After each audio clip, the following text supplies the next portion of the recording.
ra con ya non hạ kỳ kỳ là con hỏi đưa phần ai đây thảo hoa đi để phần ông đây mệt quá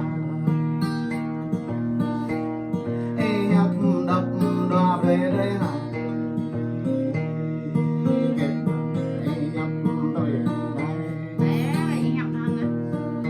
Việt Nam anh ra tôi nắm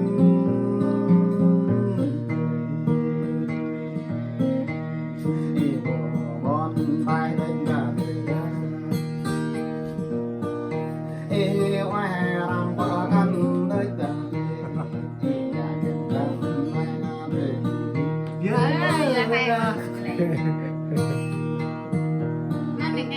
Bộเลยbộเลยพวกนี้เลย Đừng bè bè vậy. Tay một cái đập lên. Rơi ngông bay về là để ăn ô bay về chân đi nở 14 năm lẻ rơi ô tuổi đi ô bay mệt đi lòng Bê ra nó coi như này. ô thôi anh nhặt tôi ai tôi thôi anh ra tôi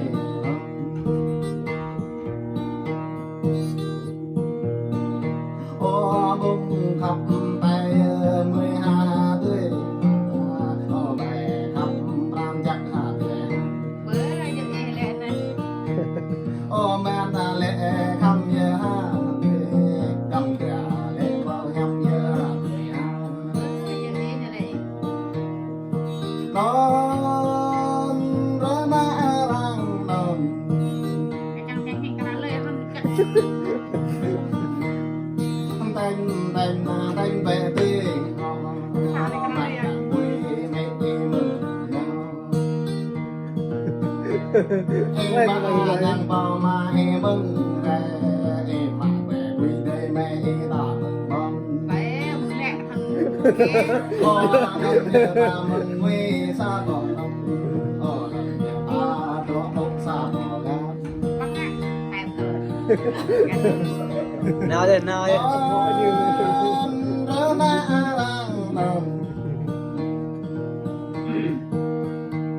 ô nâng giờ ta để xa bỏ bông ô nâng giờ ta khi thăng xa bỏ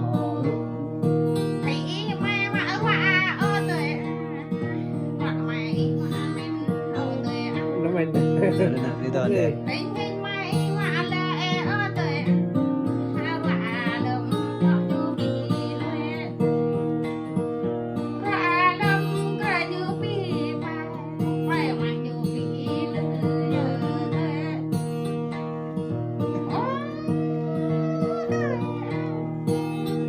Ý nằm trong ta lệ nằm Đấy nằm về ta lệ nằm Chập bị dù quả Chập quả dù bình Mình để nằm tục nằm Đây nào lẹ con na rang nằm tại bên nó là họ cái đó là Biết đi muốn tôi làm gì cắt Cắt này ở dưới lệ đông nợ ya để ở dưới đông Wow Cạo năm đi tự không ta đỏ ta năm đi ta không ta nó để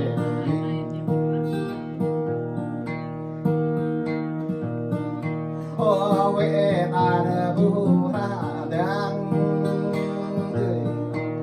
ô quê ta đã bu để ta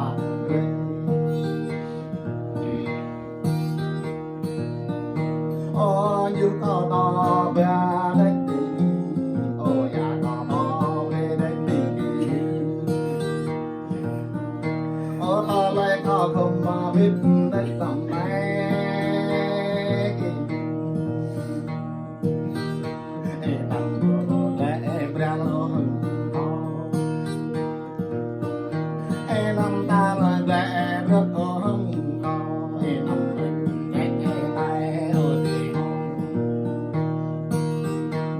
năm ai kẻ mình ơi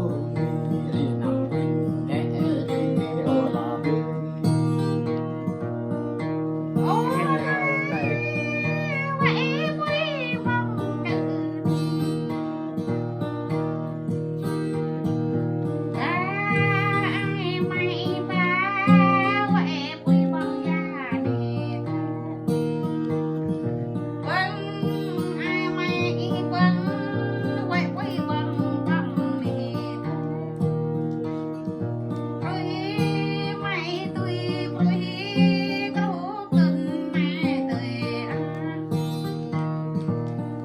Ôi đời ai buồn đang họ đời mày buồn đang ra họ đời nằm ra ta lời mang ra ta lời nằm ở đời họ cái mơ hàng giờ đâu răng mơ ra giờ đời mà nói mơ dọc giờ đời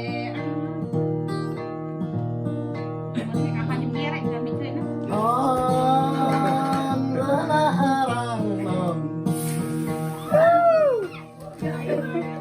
โบราณงุ่ม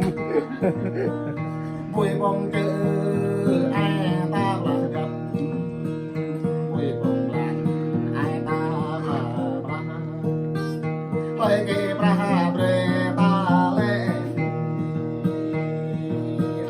tay ta mù xuân ô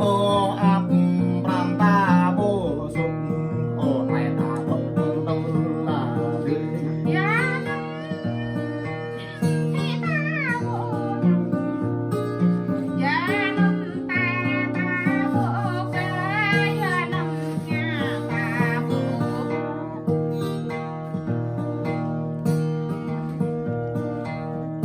non rana arang non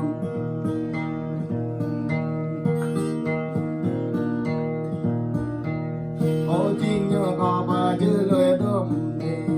ô chinh nhớ có ba chữ lời đơm ô mẹ bé xôm ta mừng nhau áo hỏi bé ta mừng hết rồi nhé